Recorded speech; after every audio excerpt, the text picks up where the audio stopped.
finally, finally, we get to the point where we can implement the neural network in Numpy. So we've gone through all the theory that is needed for this part. Essentially, there will be some small parts uh, that we haven't, but we take those as we go through it. So first of all, we need to import NumPy as NP, and also I need to tell you that we're using a data set called MNIST, which is a handwritten image data set.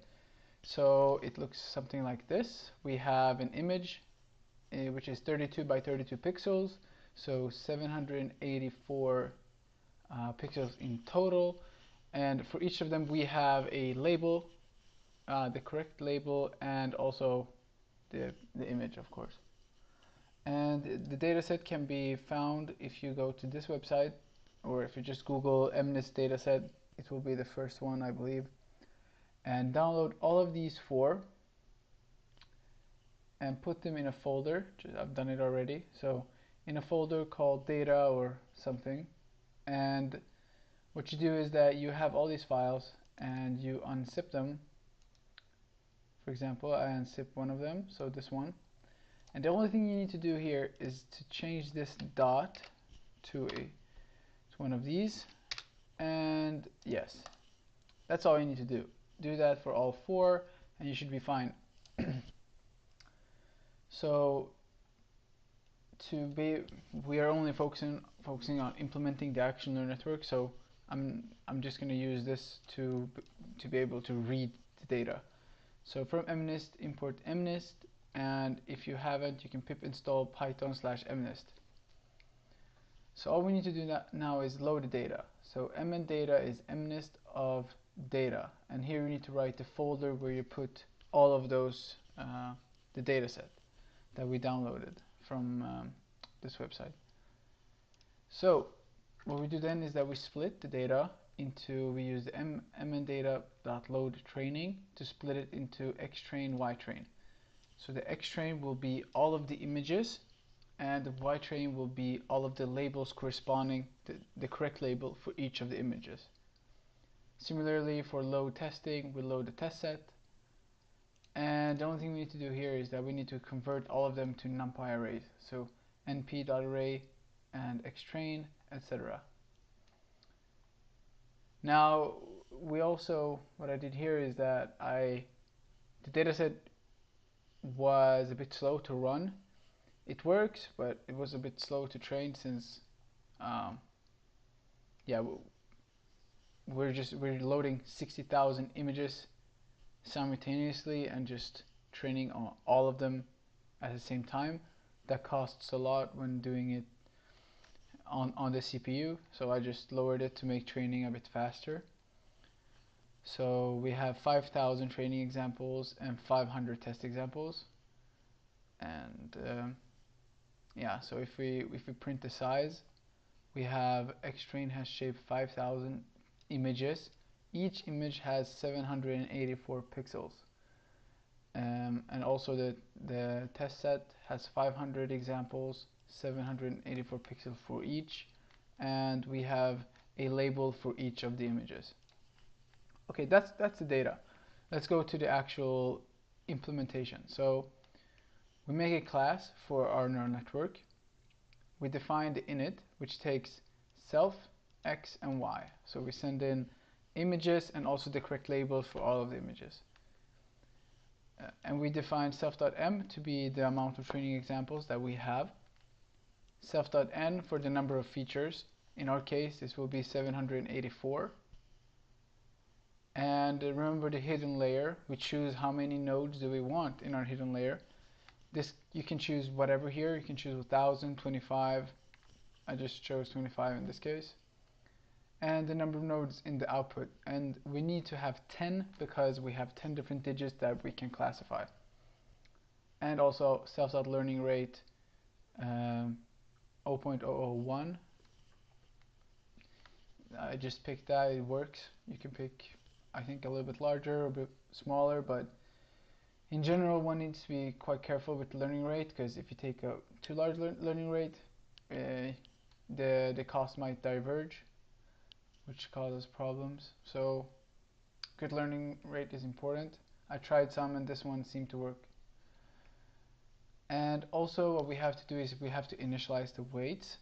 And one idea is that we could initialize all the weights at start to 0, but a better way is to initialize them randomly with just small variation.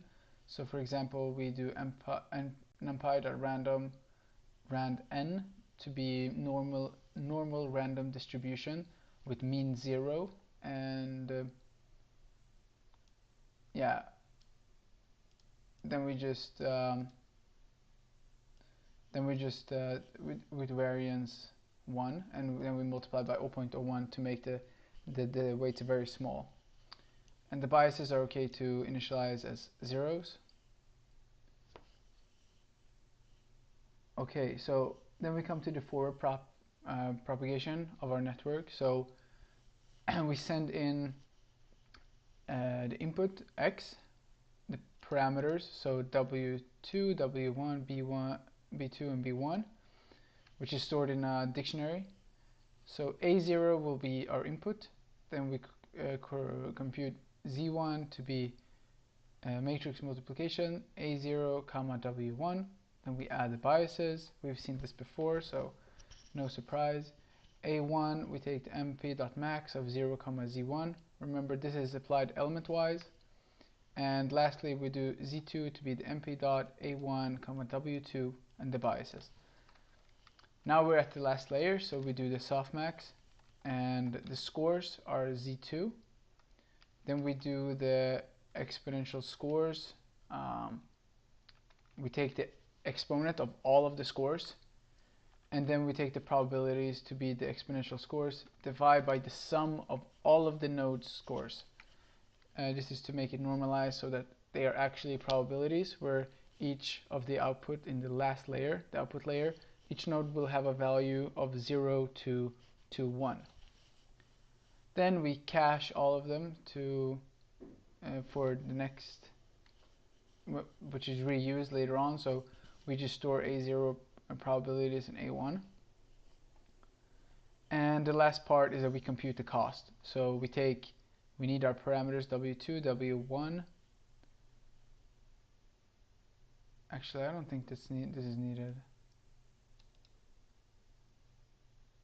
No, I don't think this is needed. Yeah, but so we can just delete this, I guess. But what we do is that we take the loss, which will be the minus np log of the probabilities. And remember from the back propagation, we want to take, no, sorry, the forward propagation, we want to take the minus np log of the probabilities of only the computed probability of the correct label. So we also send in our labels for the correct ones. So for all examples, we want to just take the minus np log of the ones that are actually correct. Then we compute an average loss by taking the sum of, because remember, this is the loss for all training examples. So we sent in 5,000, so we get a loss of 5,000 here, all of them. So we sum them all together and we divide by the total amount of examples that we have to get an average loss. Then we return the average loss. For the backward propagation, we need all of our parameters again, w2, our weights and biases. We also unpack the output of, so our input, our output from layer 1, and our probabilities. Now we start at the end, remember, so we had probabilities, which is at the end of the forward propagation. And what we need to do is that we take equal to the probabilities from softmax, as we have derived earlier on, and we take that equal to minus, and we just take that equal to itself minus 1, but only minus 1 for the cases where we have that the node is in fact the node which corresponds to the correct label. So that's what we do here. For every example, look at the node which is actually the one that we want, the one that's correct, and then we take that equals to minus 1. Then we divide here by because we took a loss that was the average, so we divide by all of our training examples. Now for the weights 2, W2, we take a np dot of A1 comma dz2. This is one thing that we had to figure out while we're actually doing it now, because we found that the derivative of z2 divided by with respect to W2 is A1, and what we have to do when calculating the total gradient is that we have to take it multiplied by the gradients from above. So the first gradient that we calculated, which is dz2. The only thing that's tricky here is that we need to take this transpose, and the only reason we do it is because for these dimensions to match. So really you just print a1.shape, print dz.shape. Look, how can we multiply them together to actually get the shape that we want? In this case, we want W2 to be a shape of 25, 10, right? Because the previous layer had 25, the output layer is 10. So just look at these two, because we know we need to multiply them together from the derivation, but we just don't know exactly if it's the transpose or not, and we look it by looking at the shapes and seeing how do they match together. So that's how we get to the transpose here. And for the biases, remember that derivative was just 1, except that we had gradients incoming from several examples, from all 5,000 examples. And when you have a gradient coming to a node from several different positions, so for each example, then the correct way to calculate the gradient is to sum them all together. And that's what we do here. And we sum 0 because the examples are at the rows. And then we just keep dimensions so that it doesn't become anything other than what we expect, really. And then the last one is that we take dz1 to be the np dot of the previous comma W2 transpose. I believe this is what we expect too, from that it's this transpose from matrix calculus. And also here, this is the derivative with respect to the ReLU, and this is a element-wise multiplication as we discussed, and the reason why so this is essentially, if the value was greater than 0, then it's 1. So this is just a Boolean value. If it's not, then it's set to 0 because the ReLU didn't let the value, the z value, the set value pass when we computed it. And then similarly we do dw1, exact same as this one, except we have 1 instead of 1 layer previous, and the same for the biases. And then we just store all of those gradients into a dictionary and return the dictionary. And update parameters, this is from gradient descent. So we unpack, first we call the learning rate, which we decided in the beginning. We store all of, or we unpack rather, all of our parameters, and then we do gradient descent. So W2 is equal to W2 minus the learning rate times the derivative that we computed in backprop for W2. So D for derivative for W2. And we do that for all, and then we store the parameters again in a dictionary and return the dictionary. So this is the parameters here are after they have been updated once with gradient descent. Okay, so now for our actual main function, we first need to initialize all of our parameters, W1, B1, W2, B2. We pack all the parameters into dictionary in parameters, and so we want to ask how many gradient descent update do we want to do, how many forward passes followed by a backward pass or backward propagate do we want our neural network to do. So we decide that when we send it into this main function, the number of iterations. And so what we first do, we do a forward propagation. We calculate the loss, and sometimes we print the loss just to get an understanding. How are we doing? Is it the cost decreasing, which is what we want, or is it increasing, so that we can easily debug? And after following the forward pass as well as calculating the cost, we do a backpropagation. And lastly, we update parameters. And we redo that number of iterations, number of times, so that hopefully our network has then learned from this data and can generalize this to unseen data. So what we do, I've already run this for 1000 iterations. What we do is that we first call the class neural network with our data, xtrain, ytrain. So this will be the 5000 examples. And then we call the main function. So we call with our data, xtrain, ytrain, and 1000 iterations. And this will be, so what we get returned here are the parameters, the weights and the biases for this network.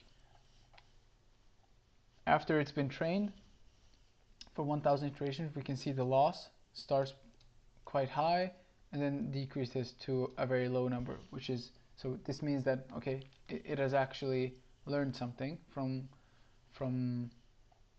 our neural network, or the loss has decreased. So, and then we have W2. So we want to, this train parameters will be a dictionary containing all of the parameters. We unpack them from the dictionary. And what we want to do now is we want to check, well, how does it do on the training, the test set? We've trained on 5000 examples. How accurate is it on the 500 examples on the test set that we haven't seen before? So what we do is that we run just a forward propagation. So we don't run the entire neural network, we just run the forward propagation part. And remember, the forward propagation calculates the probabilities at the end. So what we send in here is the X test, and we also send in the trained parameters that we've computed, or that's the result of having trained previously. So what we get returned here are the probabilities, and so we look essentially what, for each of the probabilities, which one is the largest, because that's the one we'll pick. If one node says, yeah, I'm 99% sure it's a 2, then we'd say, okay, it's probably a 2. So we look at this np.arg sort. It sorts the matrix, and it sorts it from lowest to highest value. So what we have to do for each example, we pick the one to the furthest to the right. And also np.arg sort returns the index for which for the position.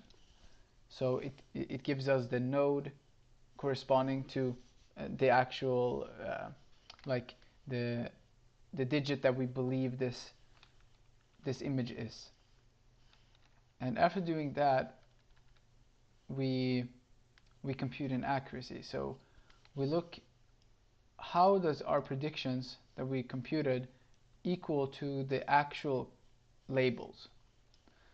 And we take them equal, so this is a Boolean value, 0 or 1, and then we sum them together and we divide by the amount of let's see, divided, yeah, so we divide by the amount of images that we checked. So let's say that we have 500, then we divide by 500, because we take the sum. So let's say 400 of them are correct, divide by 500, so we know it's about 80% correct. In this case, we get an accuracy of 91%, which is, it's okay. It's pretty decent, because we have, let's see, we have a very small hidden layer, just 25 nodes. We train on only 5000 examples, and we check on 500. So yeah, you can get this a lot higher too, I think, by training it longer and lowering the learning rate, etc. And so I also have a few other ideas on how we can improve. So we can train longer, and on the entire training data, we can use a better optimizer. Now we actually don't use an optimizer at all. So we can use Atom, for example. We can initialize the weights better instead of just doing the random normally distributed weights. There are other ways to do it, and there's something called initialization that's actually very good. And we can also train using mini batches instead, which would make the training a lot faster. One more thing we could do is make a larger network with more hidden layers and more nodes. This would also, a larger network is a better network in general, so that's one thing we could do. And we can also introduce L2 regularization or dropout to make sure that our neural network doesn't overfit to the training data. So that's the implementation of a neural network from scratch. If you have any questions or anything, post them below, and thank you so much for watching.